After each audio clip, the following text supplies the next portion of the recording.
Rainbow time! Hello and welcome to another figure review. Today we're gonna have a look at the SH Figuarts Son Goku in the Ultra Instinct version. We're getting another Goku, but with a twist. This one has some battle damage. Yeah, he does not have his... well, he does have the regular gi, but it's all cut up and whatnot. So at least we're getting that. But without further ado, let's have a look at the figure. I say that because if you're keeping track with the SH Figuarts, there's like a lot of Gokus. It's like Grand Ball Fighters. He stands at about 16 centimeters to the top of his hair, going all the way up to this spike that sticks out. So 6.2, 6.3 inches, almost going up there. Now he has some size, but now let's have a look at the overall mold and detail of the figure. As I mentioned, it is a kind of battle damage version. So we got very nice muscle work, actually starting off with the face gone. I love the eyes, the way that I painted, printed on. It looks very anime accurate. And he got them angry eyes with the little detail in there. Has some scratches on the face.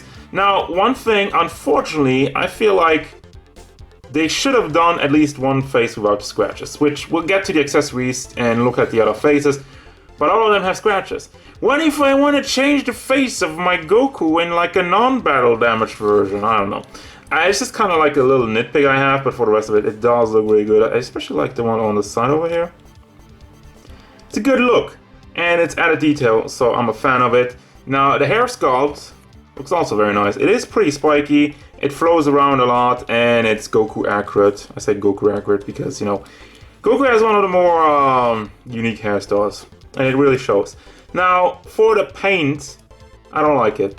I don't know what it is. It feels like a little bit too dark. It feels like a little bit too plain. It is nice and metallic. I do like that, but if I'm looking at the SH Figuarts like Super Saiyan Blue or whatnot, it was nice and vibrant. It really popped, and this one is just like... it doesn't speak to me. It looks really good under the ring light, but having the figure in hand just with normal lighting, I don't hate it, but again, just more of a nitpick, and it's really dark around the eyebrows. So, yeah, would have liked a little bit more of a brighter tone on the hair, but that's about it as far as complaints go, and that's not really a complaint, it's just a little nitpick I have. Muscle work is super detailed, he's flexing all the nice body detail. Also, you have some scratches on the rest of it, kind of like nipples over there. Sometimes he has nipples, sometimes he doesn't. It's Dragon Ball. It's just I don't make the rules. Then he got, wow, look at him. He's just chiseled. Also in the back, have some more scratches in there. Would have gotten a long way if you would have put some shading or whatever on the scratches to accentuate them even more. But we don't. We don't have any shading on the scratches. We do have shading in the pants. There's going on some little bit around, especially the crotch piece, which unfortunately is broken up by the joints under there, but you can't paint the joints, that wouldn't work. It still looks good. I appreciate the shading, I like it, it makes the pants look really nice, and it has some more battle damage on the knees, and as you can tell, there's scratches all throughout it. As far as the wristbands go, there's also some battle damage kind of molded on there, but they didn't clean it. Also, the wristbands is combined with the forearm. It's not a single piece, which would have made it easier for them to paint it. Well, they would have just molded it in blue, but no. Instead, they decided to mold everything on here, paint it, and fail at it, because the paint job does not line up with the mold in general. So, yeah, same on the other side. At least they're trying a little bit, but it's not really coming through so well, unfortunately. Moving on from that to the boots, which are pretty dark again, but I think they're accurate in this kind of gi. Nice and detailed. Paint on it is nice. Also has some more scratches. Have some more lines in there. And overall, it's a good mold with a pretty decent paint job. Well, it's good paint job. It does have some troubles. Now for your articulation, starting off at the head, goes to the back, and actually it's always hard to move these around without having the neck, as you can tell. So I'm just going to use both with the neck and head movement. It goes to the back, goes forward. Does tilt side to side, does go all the way around, and actually I want to have a look at what's going on under there. You have ball pack and a ball hinge, so that gets you some pretty good range, and as I mentioned, the neck, it's mostly back and forth motion that you get out of it. It does have a little bit of wiggle motion, and just the slightest bit of rotation, I guess. There you go, that's all about what you're getting out of that. Then you have a ball joint in the chest area, so you can rotate around on the shoulder, can bring that back and forth. The big muscle work kind of blocks you a little bit, but let me see if I can rotate that around, bring it down. Have a butterfly joint, there you go. I guess that's like the most range you're getting out of it, which is pretty good. Actually, can bring it forward that much.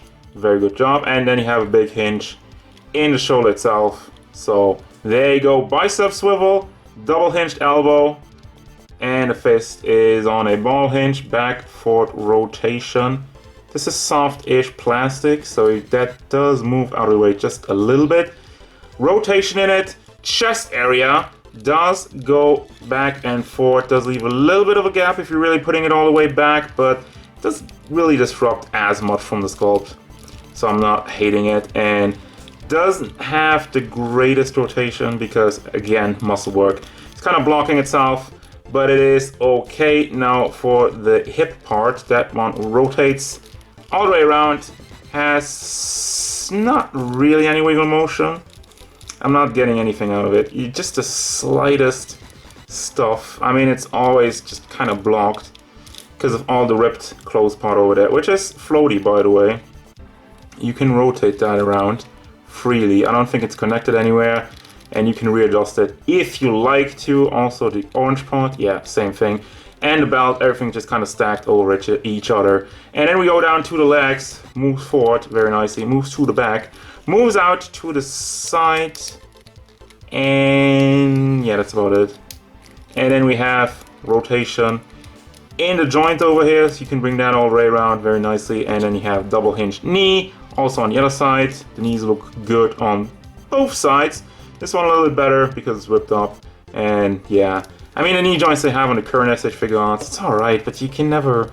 How are you gonna close the entire gap? I think they should just put a bigger joint in, but... What do I know? Anyway, then we got the foot. Goes all the way around, forward, back, and have a toe hinge. And that's pretty much it for your headless Goku. So, for your accessories, starting off with the faces, you got one angry face sculpt looking to the side, and one yelling face, actually very nicely detailed, once more. As they usually are with the yelling face. You got the tongue and the teeth, everything is in place, everything looks nice. Are they kind of like off center with the eyes? I'm not sure. This one looks like it's kind of a little bit lower than the other one. And then we got one gritting teeth, as I mentioned before, all of them have the scratches on there, which I think is a little bit of a bummer. Also, he's always angry. He's yelling, he's gritting teeth, and he doesn't have like a, well, I guess the smiling face wouldn't really fit for Ultra Instinct, but variety. I like variety, I don't know. So then we add the claw hands, which are mostly for the Kamehameha energy effect, posing fingers, regular stuff, and open blast hands. Doesn't have chop hands or anything, doesn't have anything to hold, no holdy hands, but then again, doesn't come with anything to hold. Well, you could put like a Dragon Radar or something in this, or Dragon Ball, but you mostly want to use this for the Kamehameha effect, which I hate. I don't hate the effect on itself, but me personally, I hate the fiddly stuff. This is fiddly. It has some holes in here somewhere, so you can kind of jam the fingers in it. I think that's where it is. You have like all these other holes to put in these kind of energy beams that kind of flow out of it. Like, that's what it looks like. I'm gonna put it together though. I'm gonna try to put it together if I have enough patience for it. But anyway, I think it's fiddly. I think they should have just done a piece, you know, two hands, any energy effect in the middle, combined together. I might just glue it in, honestly. I don't know. It's fiddly. Don't do this combined. Don't do that, because that's what happens, and I don't like it. So yeah, and like I'm saying, you have all these light blue energy beams, just see through completely, and actually the energy effect himself.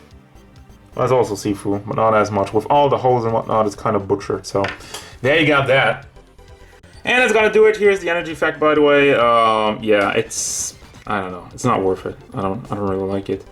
I mean, the energy effect itself is not horrible, but like I'm saying, it's fiddly to put that in his hands and whatnot and not have it fall out all the time. Also, it's a little bit disruptive with all the pieces over there, which you have to combine with the regular piece. But that's also if you're going in closely, if you hold it up to the figure. It's fine, it doesn't really bother anybody, but I'm not going to use it because it's fiddly. Anyway, final thoughts of this figure.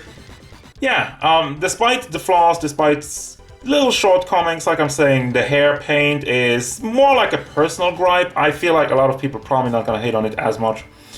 And the only real paint botch is around the wristbands, but for the rest of it, it is a very nice, very detailed figure of Goku, and I like that they ran the battle damage route instead of just repackaging the same old Goku with the same old gi and just put gray hair on it. So they didn't do that. They did a little bit of a different thing, and I appreciate it, and I like it, and I will recommend it because this is a very solid release. I don't really have any problem with it. So there you go. Recommend it. That's gonna do it, guys. As usual, thank you very much for watching. Don't forget, if you enjoyed this review, hit it up with a like and subscribe to the channel so you can stay tuned for more figure reviews, card game stuff, and whatever Ultra Instinct Goku wants. Like clean up paint job in these wristbands, or like non-fiddly energy effects.